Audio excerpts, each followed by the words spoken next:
तर फायनली न बघितलेलं स्वप्न पूर्ण झालं होतं. आम्ही आमची गाडीही घेतली आणि आमच्या गाडीमधून हा पहिला प्रवास करत होतो. म्हणून माझ्यासाठी हा ब्लॉग खूप स्पेशल आहे, कारण माझ्या गाडीमधला हा आमच्या परिवाराचा पहिलाच प्रवास आहे आणि आम्ही कुठे चाललोय तुम्हाला ब्लॉगमध्ये बघायलाच मिळणार आहे. तो ब्लॉग बघा तुमचं ललिता पाटीलच्या यूट्यूब चॅनलमध्ये. तर आज आपण आलो आहे जेलमध्ये, जेल म्हणजे सराउंडिंग जेलचं आहे आणि आम्ही आलेलो आहे शिकाऊ ड्रायव्हर सोबत. तर आम्ही तुम्हाला दाखवतो. अरे का मला आहे करा पहिले आहे करा ना. तुम्ही आहे तर करा फक्त. आणि आज पंकज मराठे यांचा जन्मदिवस आहे आणि हे आमचे आहे ड्रायव्हर. कुठे गेले ते तिकडे लपतात. माहिती तरी हे आमचे ड्रायव्हर आहे आणि यांना आम्ही जेलमध्ये घेऊन आलो आहे कारण लायसन्स नाही आहे. आणि हा आहे मोनू हिरो. जेल दाखव. तर लोकेशनवरती जाण्याच्या आधी आम्ही अजून एका ठिकाणी थांबलो. आता कुठे ते तुम्हाला पुढे कळेल, कारण आमच्यासोबत आमची अजून टीम येणार होती. कारण एकटं फिरण्यामध्ये काय मजा ना, म्हणून सर्वजण आम्ही सोबत जाणार होतो. काय राजपिपळा ना, जिल्हा सेंट्रल जेल. हा ते हे सेंट्रल जेल आहे. राजपिपळा गावाचं नाव आहे का रे म्हणू. बघा किती सुंदर असं सराउंडिंग आहे, एकदम शांतता आहे. हा वेगळ्या स्टाईलचा काहीतरी गावाचं फील देणारा झोका. इथे छान असं मंदिर.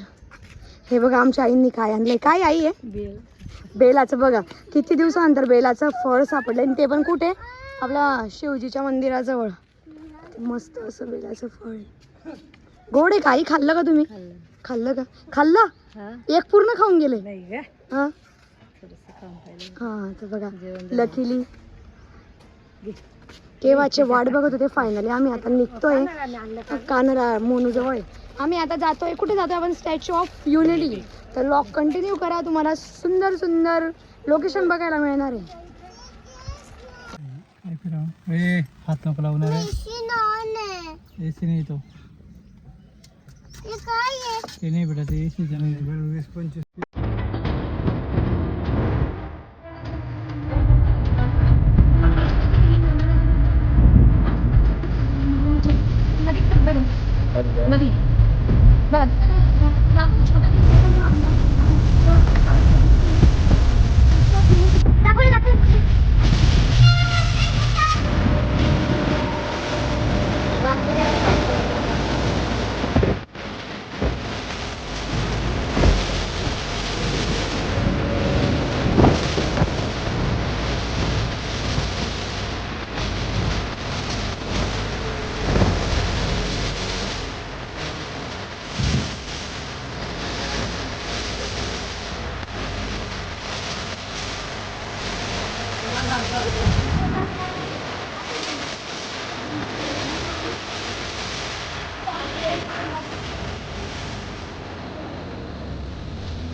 ब्लॉक यांना ब्लॉक मध्ये.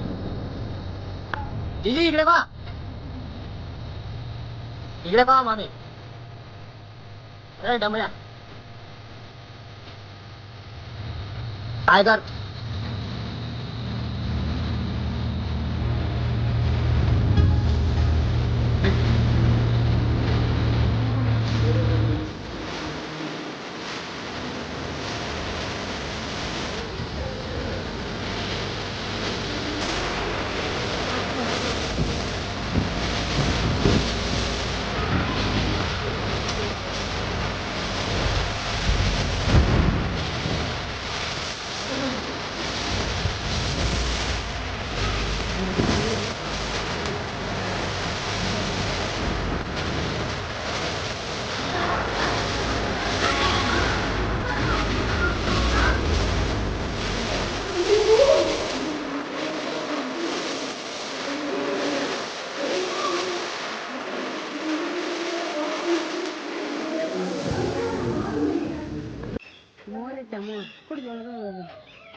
अरे बकऱ्या त्या.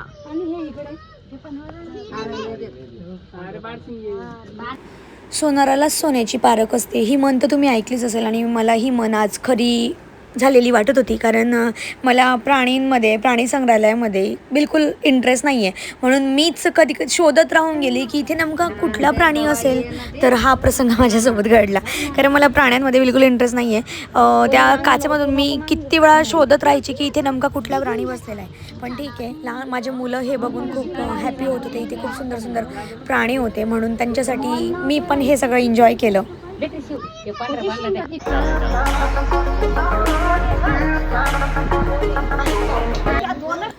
तर फायनली सगळं फिरून झालं होतं. तुम्ही बघितलंच होतं की इथलं लोकेशन किती सुंदर आहे. पण एक फ्री ॲडवाईस देते, उन्हाळ्यामध्ये इथे बिलकुल येऊ नका. इथे तुम्ही पावसाळ्यामध्ये या, नाही तर थंडीमध्ये या. उन्हाळ्यामध्ये बिलकुलच येऊ नका. इतका जीव थकतो, इतका घाम येतो.